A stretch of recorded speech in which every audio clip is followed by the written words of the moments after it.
संसदेच्या हिवाळी अधिवेशनात अट्रॉसिटी विधेयक संमत करण्यात आलं। यापूर्वी जातीवाचक शिवीगाळ झाल्यावर आरोप सिद्ध करण्यासाठी मोठा खटाटोप करावा लागायचा।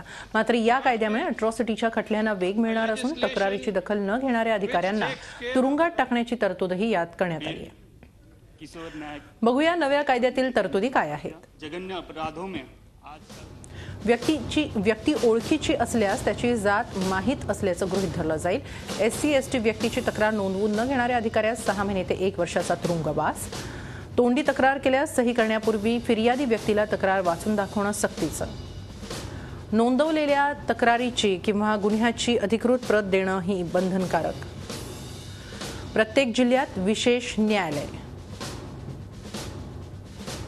खटल्याचा निकाल 2 महिन्यांच्या आत देणं बंधनकारक असेल।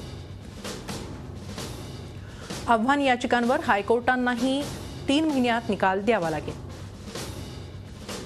पीडित आणि साक्षीदारांचं पुनर्वसन राज्य सरकार करणार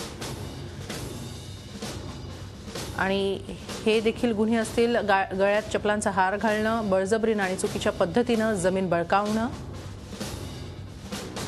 देवदासी आणि त्यासारख्या प्रथांमध्ये सहभागी होण्यासाठी जबरदस्ती करणं, मानवी आणि प्राण्यांचे मृतदेह वाहून नेण्याची सक्ती करणं, हातानं मैला वाहून नेण्याची सक्ती करणं,